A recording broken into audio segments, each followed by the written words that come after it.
ஆத்ம வணக்கம்.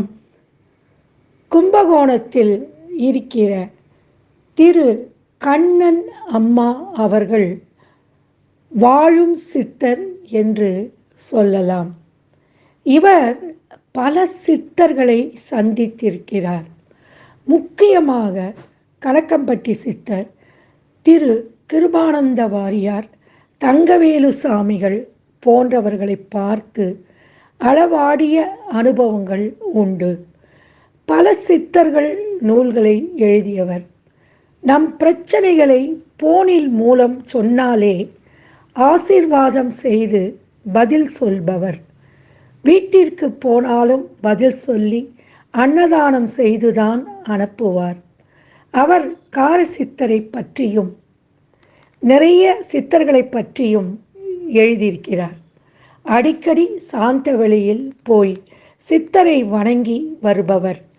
அப்படி சாந்தவெளிக்கு போன போது கோரக்க சித்தரை பார்த்ததையும் சித்தரை பற்றி என்ன சொல்கிறார் என்பதை இப்பொழுது பார்க்கலாமா?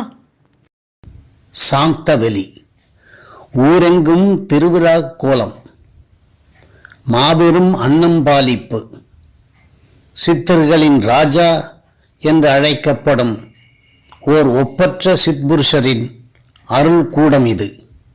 எங்கும் திருவிழா காட்சி. அங்கும் இங்கும் ஓடியாடி பணிபுரிகின்றாரே, அவர் யார்? அவர்தான் காரை சித்தரின் மகன் திரு ஆர் ரவிக்குமார். அச்சித்தரை பற்றிய அனைத்து தகவல்களையும் முழுமையாக தெரிந்த அற்புத மனிதர். அவரே ஒரு சித்தர்தான். காரை சித்தரின் அதிஷ்டானத்தில், அதோ அங்கே தியானத்தில் அமர்ந்துள்ள பெண்மணியார், அவள்தான் காரை சித்தரின் முதல் சிஷ்யை, மருமகள் டாக்டர் ஆர் பானுமதி ஆவார். அக்குடும்பமே சித்தர் குடும்பம் அன்றோ? காரை சித்தர் யார் என்று இதோ கூறுகின்றேன். கேட்பீர் கேட்பீர் கேட்பீர். இவர் 9/8/1918 ஆண்டு பூரம் நட்சத்திர நன்னாளில் தமது தாய்மாமன் முடும்பை என் குப்புசாமி ஐயங்கார் இல்லத்தில் திருவனந்தபுரத்தில் அவதரித்தார். இவரது தந்தை ஸ்ரீ கிருஷ்ணமாச்சாரியார் சமஸ்கிருத விற்பன்னர், ஜோதிட நிபுணரும் கூட. இவர் தஞ்சை மாவட்டம் வலங்கைமான் வட்டம் நாகரசன்பேட்டை என்ற கிராமத்தைச் சேர்ந்தவர். தாயார் ஸ்ரீமதி ருக்மணி என்னும் குஞ்சம்மாள் ஆச்சாரத்தோடு வாழ்ந்து வந்தவர். காரை சித்தரின் பூர்வாசிரம பெயர் ராகவன் என்பதாகும்.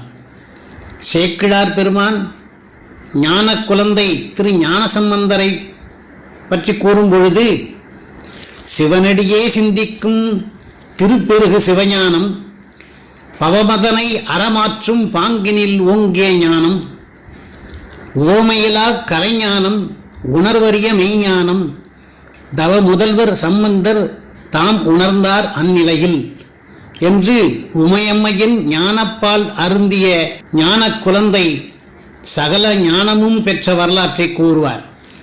அதுபோல காரை சித்தர் ஓதாது உணர்ந்த ஒப்பற்ற மகான். திருவனந்தபுரத்திலிருந்து நாகரசன்பேட்டை வந்த காரை சித்தர் தமது 12வது வயதில் வீட்டை விட்டு வெளியேறி ஞான தேடலுக்காக இமயமலை பகுதியில் 3 ஆண்டுகளும் திருப்பதி மலைப்பகுதியிலும் சுற்றித் திருந்தார். ரிஷிகேஷின் அருகிருந்த மலைப்பகுதி ஏறி செல்லும் பொழுது இவரது பாதங்கள் ஒரு ஞானியின் மீது பட்டுவிட்டது.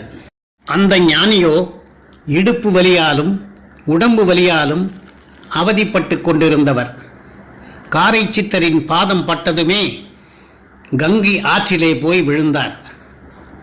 மீண்டும் கரையேறி வந்த ஞானி காரை சித்தரை பார்த்து, அப்பா, எனது உடம்பு வலியும் இடுப்பு வலியும் இப்பொழுது சரியாகிவிட்டது.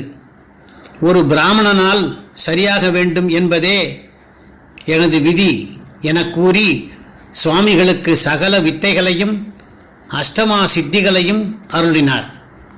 காரை சித்தர் அவரையே தம் குருவாக ஏற்றார். சில மாதங்களுக்கு முன்பு நான் சாந்தவெளி சென்றேன். சித்தரின் அதிஷ்டானத்தை சுற்றி வந்தேன். முதலாம் சுற்று வரும்பொழுது அதிஷ்டானத்தின் பின்புறம் யாரும் இல்லை. இரண்டாவது சுற்று வந்த பொழுது ஜடாமுடியுடன் ஒரு சித்தர் நின்று கொண்டிருந்தார். இங்கே வா சாமி என என்னை அழைத்தார். அருகில் சென்றேன். நான் யார் தெரியுமா என கேட்டார். தெரியலையே சாமி என்றேன். நான் தான் காரை சித்தனின் குருநாதன், கோரக்க சித்தன். காரையனுக்கு அருள் செய்ய வேண்டும் என்பதற்காகவே ரிஷிகேஷ் இமயமலை பகுதியில் முதுகு வலி வந்தவன் போலவும் சாபக்கேடு உடையவன் போலவும் நடித்தேன். உண்மையில் காரையனுக்கு அருள் கடாட்சம் நல்கவே வந்தேன். காரை என்ற பெயர் அவனுக்கு எப்படி வந்தது தெரியுமா? அந்த ஊரிலிருந்து வந்ததினால் காரை சித்தன் இல்லை. காரை என்றால் முப்பு என்று பெயர். முப்புவுக்கு மற்றொரு பெயர்தான் காரை. முப்பு ரகசியம் தெரிந்தவன் என்பதனால் அவனுக்கு காரை சித்தன் என்று பெயர் என கூறிவிட்டு, நீ போய் 3வது சுற்று சுத்து என கூறினார். நானும் மிக வேகமாக 3வது சுற்று சுற்றி வந்தேன். பின்புறம் வந்தபொழுது அந்த ஜடாமுடி சித்தனாகிய கோரக்க சித்தனை காணவில்லை. என்னை ஆசிர்வதித்து சென்ற அந்த சித்புருஷன் எங்கே? மனம் ஏங்கியது. சித்தமெல்லாம் சிவமாக்கிய சித்தர்களின் திருவிளையாடலை யாரே அறிவர்? காரை சித்தர் தமது 40வது வயதில் இமயமலை பகுதியிலிருந்து சொந்த ஊர் திரும்பினார். தாயாரின் அன்பு கட்டளைக்கிணங்க சுலோச்சனா என்ற பெண்ணை மணந்து இல்லற சித்தனானார். இவர்களுக்கு ரேணுகா என்ற பெண்ணும் ரவிக்குமார் என்ற ஆணும் பிறந்தனர். சுவாமி இல்லற வாழ்வில் இருந்தது வெறும் 2 ஆண்டுகள் மட்டுமே.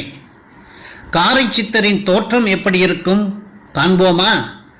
ஆஜானுபாகவான உடற்கட்டு, ஒளி பொருந்திய கண்கள், சிரித்த முகம், மல்யுத்தம் சிலம்பம் போன்றவற்றில் பெரு விருப்பம், எப்பொழுதும் ஞானத் தேடலில் லயித்திருக்கும் மனம், நகைச்சுவையாக பேசும் பேச்சு. இவரின் பண்புகள்தான் என்ன? இவர் ஒரு பெரும் ரசவாதி. தாம் அணிந்திருக்கும் பூநூலை ஸ்ரீ ரமண மகரிஷி போல கலற்றிவிட்டு ஒன்றே குலம் ஒருவனே தேவன் என வாழ்ந்தவர். சாதி சமய மரபுகளை கடந்து யார் வீட்டிலும் உணவருந்தும் பண்பாளர். உடல் வலிமையும் மன வலிமையும் உடையவர். இவர் தமது கையை பக்கவாட்டில் நீட்டிக்கொண்டு யாராவது என் கையை மடக்க முடியுமா என கேட்பார்.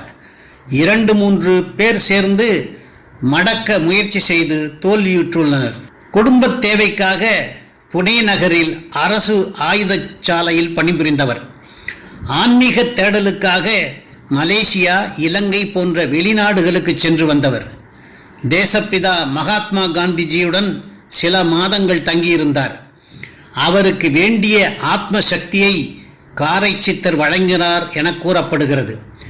ஒரே நேரத்தில் 2 வேறு இடங்களில் காட்சி தரும் வல்லமை உடையவர். ஏழை எளிய மக்களுக்கு உதவும் பண்பினர். அவர்களின் நோய் தீர்க்கும் நல்ல மருத்துவர். தம்மிடம் கோரிக்கையுடன் வருவோர் குறை தீர்க்கும் ஆற்றல் உடையவர். சிறு குழந்தை பருவத்திலிருந்தே சித்துக்கள் கைவரப்பெற்றவர். சாந்தவெளியில் ஆற்றுக்கரையோரும் சுயம்பாய் தோன்றினான் அனுமன். அந்த ஆறுதான் குடமுருட்டி ஆறு. அதன் அழகே அழகு. சித்த யோகம் தெரிந்த மகா சித்தன் அல்லவா ஆஞ்சநேயன். ஒரு மாடு மேய்க்கும் சிறுவனின் கனவில் தோன்றி, யாம் ஒரு பாறையிலிருந்து வெளிப்பட்டுள்ளோம், காண்க காண்க உடனே காண்க என்றான். மறுநாள் அச்சிறுவன் ஆஞ்சநேயர் இருக்கும் இடத்தை கண்டான். உள்ளூர் மக்கள் திரண்டனர், வழிபட்டனர். ஒரு பாறையில் புடைப்புச் சிற்பம் போல் வெளிவந்த சுயம்பு மூர்த்தி அவர்.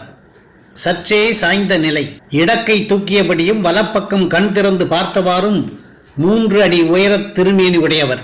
எந்த இடத்தில் அவர் சுயம்பாய் தோன்றினாரோ அங்கேயே மக்கள் வழிபாடு செய்யத் தொடங்கினர். ஸ்ரீ ஆஞ்சநேயர் சாந்தவெளி அன்பர் ஒருவரின் கனவில் தோன்றி தமக்கோர் ஆலயம் எழுப்புக என்று பணித்தார். அவ்வூர் மக்களுக்கு செய்தி பரவியது. இத்தருணத்தில் ஒரு நாள் இரவு சுவாமிகளின் கனவில் அவரின் குருநாதராகிய கோரக்க சித்தர் தோன்றினார். சிஷ்யா, நீ உடனே சாந்தவெளி செல். அங்கே குடமுருட்டி ஆற்றுக்கரையோரம் சுயம்பாய் எழுந்தருளியுள்ள ஸ்ரீ ஜெயவீர ஆஞ்சநேயர் கோயில் திருப்பணியை ஏற்று செய்க என கூறி மறைந்தார். தம் குருவின் ஆணைக்கேற்ப ஆண்டான் கோயில் அருகிலுள்ள சாந்தவெளி கிராமத்திற்கு சுவாமிகள் எழுந்தருளினார். ஸ்ரீ ஆஞ்சநேயரை கண்டு பரவசமடைந்தார். இவர் யார் என தெரியாது மக்கள் விழித்தனர். ஆனால் நாளடைவில் இவர் தம் அற்புத சக்தியை கண்டு இவரை வணங்கத் தலைப்பட்டனர்.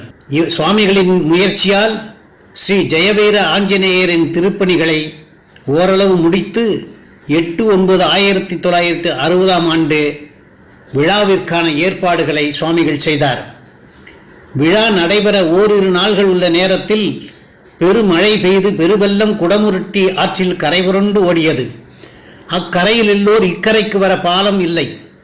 இதை அக்கறையோடு கவனித்த சுவாமிகள் உள்ளூர் மக்களின் உதவியுடன் வண்டி வண்டியாக மூங்கில் கழிகளையும் மரப்பலகைகளையும் கொண்டு வந்து சேர்த்து சற்றும் தயங்காமல் தாமே ஆற்றில் இறங்கி மற்றவர்களின் துணை கொண்டு 300 அடி நீள மூங்கில் பாலத்தை 2 நாளில் கட்டி முடித்தார்.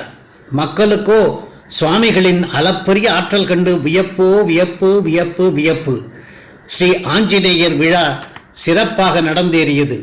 உள்ளூர் மக்கள் சுவாமிகளை கண்கண்ட தெய்வமாக போற்றினர்.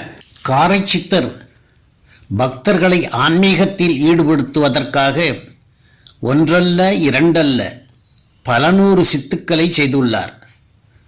அற்புத திருவிளையாடல்கள். உங்களுக்காக ஒன்றிரண்டை கூறுவதில் நான் மகிழ்ச்சி அடைகின்றேன். ஒரு முறை சுவாமிகள் திருமதி ராதா சுவாமி, ஸ்ரீ நாராயணன், ஸ்ரீ ஜெகநாதன் ஆகியோரிடம், சுவாமி உங்களுக்கு என்ன வேண்டும் என கேளுங்கள், தருகிறேன் என்று கேட்டிருக்கிறார் சுவாமி. அப்பொழுது ஸ்ரீ நாராயணன் அவர்கள், எங்களுக்கு 5 ரூபாய் நோட்டு கட்டு வேணும் என சுவாமியிடம் கேட்டுள்ளார். சுவாமிகள் சிரித்து கொண்டே, எங்கே உங்கள் கைகளை முன்னே நீட்டுங்கள், கண்களை மூடி தியானம் செய்யுங்கள் என கூறி கைகளை மேலே உயர்த்த உத்தரவிட்டார். அறையின் மேல் கூரை பகுதியிலிருந்து புத்தம் புது 5 ரூபாய் நோட்டுக்கட்டுகள் 3 வந்து மூவரை நீட்டிய கைகளில் விழுந்தது. கண்களில் திறந்தவர்கள் வியப்பில் மூழ்கினர். இந்நிகழ்வை நேரில் பார்த்த முடும்பை என் குப்புசாமி ஐயங்காரும் அவரது துணைவியாரும் பரவசமடைந்தனர். இதுபோன்றே இன்னொரு நிகழ்வையும் நான் சொல்ல கடமைப்பட்டிருக்கின்றேன். திரு செந்தில்குமார் எனும் அன்பர் எனது சிஷ்யன். ராணி வார இதழில் சித்தர்களை பற்றி எழுதி வரும் பேர் ஆவல் உடையவர்.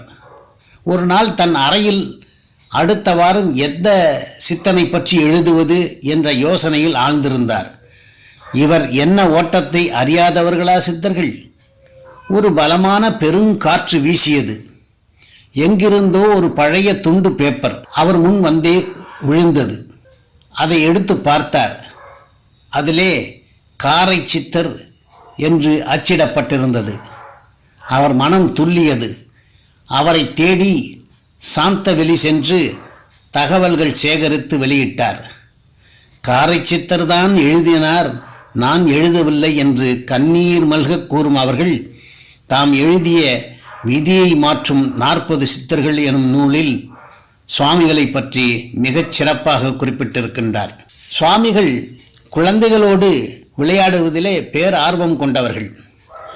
குடமுருட்டி ஆற்றில் தண்ணீர் வற்றி உள்ள காலங்களில் ஆற்று மணலில் உள்ள சிப்பிகளை பொறுக்கி எடுத்து வந்து குழந்தைகள் விளையாடுவார்கள். இது ஒரு வழக்கமான நிகழ்வுதான். அவ்வாறு குழந்தைகள் சிப்பிகளை எடுத்து வந்த பொழுது சுவாமிகள் அக்குழந்தைகளை கூப்பிட்டு, இங்கே வாங்க, இங்கே வாங்க, சிப்பிகளை இந்த பெட்டிக்குள்ளே போடுங்க என கூறுவார். குழந்தைகள் அவ்வாறே செய்யும். மீண்டும் பெட்டியை திறந்து பார்க்க சொல்வார். குழந்தைகள் மகிழ்ச்சியில் துள்ளி குதிப்பர். காரணம் என்ன? பெட்டிக்குள் போட்ட அனைத்து சிப்பிகளும் ஆரஞ்சு மிட்டாய்களாக மாறியிருப்பதுதான் அவர்களுடைய மகிழ்விற்கு காரணமாக இருந்தது. ஒரு சமயம் வெளிநாட்டிலே இருந்து வந்தவர்கள் ரிஷிகேசத்திலே தங்கிவிட்டு சுவாமிகளை சந்திக்க வந்தார்கள். அச்சமயம் சுவாமிகள் குச்சி வைத்து பல் துளைக்கு கொண்டிருந்தார். இவர் எப்படிப்பட்ட சித்தர் என சோதிக்கவே அவர்கள் வந்திருந்தனர். அவர்கள் எண்ணங்களை அறியாதவரா சுவாமிகள் தாம் பல் துளக்கிய குச்சியை தூக்கி ஒரு வெளிநாட்டு அன்பர் மீது வீசினார். அக்குச்சி அவர் மீது விழுந்த அடுத்த கணமே அது ஒரு வெள்ளி குச்சியாக மாறிவிட்டது. அவர்கள் மருண்டனர், வெட்கினர். இதற்குள் சுவாமிகள் வேறொரு குச்சியை கொண்டு பல் துளக்க ஆரம்பித்தார். அங்கு மேலும் சந்தேகத்துடன் இருந்த மற்றொரு அன்பர் மீது அக்குச்சியை வீசினார். அந்த அன்பர் மீது பட்ட மறுகணமே அக்குச்சி பத்தரை மாற்று தங்க குச்சியாக மாறிவிட்டது. அனைவரும் சுவாமிகளின் திருவடிகளில் விழுந்து, எங்களை மன்னித்தருளுங்கள் சுவாமி, அறியாமல் பிழை செய்தோம் என்றனர். சுவாமிகள் அவர்களை மன்னித்து அருளினார். சுவாமிகள் ஒரு பெரும் ரசவாத சித்தர். சில சமயங்களிலே இந்த இரும்பு துண்டை கொண்டு போய் வீட்டில் அடுப்பில் போட்டு நல்லா காய்ச்சி எடுத்து வா என்பார். அதை தங்கமாக மாற்றி விடுவார். நெசவாளிகள் யாராவது வந்தார், அந்த பட்டு நூலை பார்ப்பார், அது தங்கமாக மாறிவிடும். இப்படி ரசவாத சித்தனாக, ஒப்பற்ற சித்தனாக திகழ்ந்தவர் சுவாமிகள். ஒரு முறை சுவாமிகளை அழைத்து கொண்டு ஓர் அன்பர் சென்னையில் உள்ள ஒரு பிரமுகர் வீட்டிற்கு சென்றார். அந்த பிரமுகரோ ஏதோ சாதாரண சுவாமிகள் போல இருக்கிறது என நினைத்து விட்டார். சுவாமிகளை அழைத்து கொண்டு உள் அறைக்கு சென்றார்கள். சுவாமிகள் அங்கே கொஞ்ச நேரம் நின்று தியானம் செய்து தன் கைகளை மேலே உயர்த்தினார். அந்த அறை முழுவதும் நறுமணமிக்க பூக்களாக நிரம்பியது. இந்த சித்தாடலை கண்ட அந்த பிரமுகர் சுவாமிகளுடைய திருவடிகளில் வீழ்ந்து வணங்கினார். அதைப்போன்று ஒரு முறை சுவாமிகள் வைஷ்ணவி அம்பாள் கோயிலுக்கு சென்றிருந்தார். அங்கே பூஜை செய்யும் அர்ச்சகரை பார்த்து, அம்பாளுக்கு நிறைய பூ போட்டு அர்ச்சனை செய்யுங்க என்று கூறினார். அதற்கு அந்த அர்ச்சகர், சுவாமி, இப்பகுதியில் பூக்கள் சரியாக பூப்பதில்லை, கிடைக்கிற பூவை பறித்து கொண்டு வந்திருக்கிறேன் என்று சொன்னார். அதற்கு சுவாமி, நான் வரும்போது பார்த்தேனே, செடியில் நிறைய பூக்கள் இருந்தன, போய் பாருங்கள் என்றார். உடனே அர்ச்சகர் கருவறையை விட்டு வெளியே வந்து அங்கே போய் அந்த செடியை பார்த்தார். என்ன ஆச்சரியம், 2 பூ மட்டும் இருந்தது என்று அர்ச்சகர் கூறினார். இப்பொழுது பார்த்தார், செடி முழுவதும் மலர்கள் பூத்து குலுங்கின. அர்ச்சகர் மலர்களை சேகரித்து சென்றார். வந்திருந்த மக்கள் வியப்பில் ஆழ்ந்தனர். மலர் குடலையோடு வந்தது அர்ச்சகர் சுவாமிகள் அமர்ந்திருந்த இடத்தை பார்த்தார். அங்கே சுவாமிகள் இல்லை, எங்கோ மறைந்து சென்று விட்டார். சுவாமிகளின் மகிமைகளை எண்ணி அர்ச்சகரும் மக்களும் மனம் மகிழ்ந்தனர். இதே போன்று மற்றொரு நிகழ்வும் இங்கே முக்கியமாக குறிப்பிட வேண்டியிருக்கிறது. என்ன என்று கேட்டால், சுவாமிகள் ஒரு முறை சில அன்பர்களோடு வெளியூருக்கு சென்றிருந்தார். அந்த ஊரில் குளிர் மிகவும் வாட்டத் தொடங்கியது. சுவாமிகளுடன் வந்தவர்கள் தாங்கள் கொண்டு வந்திருந்த போர்வையை எடுத்து போர்த்தி கொண்டனர். வந்திருந்தவரில் ஒருவர் கேட்டார், சுவாமி, தங்களுக்கு போர்வை இல்லையே என்றார். அதற்கு சுவாமி, கவலைப்படாதே, போர்வை எனக்கு வரும் என்றார். அடுத்த சில வினாடிகளில் 2 நபர்கள் சுவாமிகளை கண்டு ஆசி பெறுவதற்காக வந்தனர். அவர்கள் ஆசி பெற்று திரும்பிவிட்டனர். திடீரென்று பார்த்தால் சுவாமிகளின் தோள்பட்டையில் ஒரு புத்தம் புது போர்வை காணப்படுகிறது. உடனே சுவாமிகளுடன் உடன் வந்தவர் வெளியே ஓடி சென்று ஆசி வாங்க வந்தவர்களிடம், நீங்கள் சுவாமிகளுக்கு ஏதாவது போர்வை கொடுத்தீர்களா என கேட்டுள்ளார்கள். நான் ஒன்றும் கொடுக்கவில்லையே என்று அவர் பதில் கூறினார். திரும்ப வந்து பார்த்தால் சுவாமிகள் சிரித்து கொண்டே இருந்தார். காரணம், பெருமானே, எம்பெருமானே சுவாமிகளுக்கு போர்வை வழங்கியிருக்கிறார். இதுவும் சுவாமிகளுடைய சித்தாடல்களில் ஒன்றுதான். ஒரு முறை சுவாமி தம் சகோதரி வாழும் காரைக்கோட்டை என்னும் ஊருக்கு சென்றார். அங்கு வசித்து வந்த சண்டியர் ஒருவன் சுவாமிகளின் மகிமையை உணராமல் ஏதோ பரதேசி வருகிறான் என நினைத்து அவர் மீது விரோதம் கொண்டு அவரை வெட்டுவதற்கு அரிவாளை தூக்கி கொண்டு ஓடி வந்தான். சுவாமிகள் சிரித்துக்கொண்டே அவனை பார்த்தார். பின் தம் கையை மேலே உயர்த்தினார். சண்டியரின் கையில் இருந்த அரிவாள் மேலே சென்றது. ஓங்கிய கையோடு அப்படியே ஆடாமல் அசையாமல் நின்று விட்டான். அவனால் 3 நாள்கள் கையை அசைக்கக்கூட முடியவில்லை. சண்டியர் உறவினர்கள் சுவாமிகளிடம் ஓடோடி வந்து மன்னித்தருள வேண்டினர். கருணாமூர்த்தியாகிய சுவாமிகள் அப்போக்கிரியை மன்னித்தருளினார். அவனது கை பழைய நிலையை அடைந்தது. காரைக்கோட்டையில் இச்சம்பவம் நடைபெற்றதால் மக்கள் இவரை காரைச்சித்தர் என்று அழைத்தனர் என மக்கள் கூறுகின்றனர். காரைச்சித்தர் நமக்கு விட்டு சென்ற அற்புத கொடை ஒன்று உண்டு. அதுவே கனக வைப்பு என்ற பொக்கிஷம். சுவாமிகள் அவ்வப்பொழுது பாடி அருளிய ஏறத்தாழ 390 பாடல்களின் தொகுப்பு அது. இது ஒரு ஞானப் பெட்டகம். இதன் விளக்கத்தினை கோல்டன் லே எனும் யூடியூப் சேனலில் திருமதி டாக்டர் பானுமதி அவர்கள் கூறி வருகின்றார். வடகரை சித்தமார்க்கம் அருளிய சுவாமி சிவானந்த பரமஹம்சர் சித்தவேதம் என்ற நூலை எழுதியிருக்கிறார். அந்த சித்தவேதம் சித்த மார்க்கத்தில் செல்வோர்க்கு வேதம் போன்றது. அதே போன்று காரைச்சித்தரின் கனக வைப்பு சித்த உபனிஷத் என்று சொல்லலாம். வேதியியல் ரகசியம் நிறைந்த நூலை முறைப்படி ஆய்வு செய்தால் நிச்சயமாக ஒரு தமிழன் வேதியியலில் நோபல் பரிசு பெற இயலும் என்பது என்னுடைய எண்ணம். உலகம் நன்றாக இருக்க வேண்டும் என்பதற்காக இந்த நூலை செய்துள்ளேன் என்று சாமிகள் சொல்லியிருக்கின்றார். பார் பிழைக்கவே இந்நூல் பகருகின்றேன் என கனக வைப்பில் குறிப்பிடுகின்றார். அப்படிப்பட்ட ஒப்பற்ற சித்தரை காண்பதற்காக நீங்கள் அனைவரும், பக்தர்கள் அனைவரும், சித்த மார்க்கத்திலே நாட்டமுடைய அனைவரும் வலங்கைமான் அருகிலுள்ள ஆண்டான் கோயில் அருகிருக்கும் ஆற்று பகுதி சூழ்ந்த சாந்தவலி எனும் கிராமத்திற்கு வந்து அங்கே அந்த அதிஷ்டானத்தில் சுவாமிகளிடம் தங்களுடைய கோரிக்கைகளெல்லாம் கூறுங்கள். அவர் உங்களை நிச்சயம் ஆசீர்வதித்து உங்களுடைய மனக்கலக்கத்தை எல்லாம் தீர்ப்பார். காரைச்சித்தர் அவர்கள் 24/8/1964 ஆண்டு, அதாவது குரோதி வருடம் ஆடி மாதம் 9ஆம் நாள் உத்தர நட்சத்திரம் பௌர்ணமி திதி கூடிய நன்னாளில் வெள்ளிக்கிழமை அன்று ஜீவசமாதி ஆனார். இவர் கோவை மாவட்டம் மதுக்கரையில் சித்தியானார்.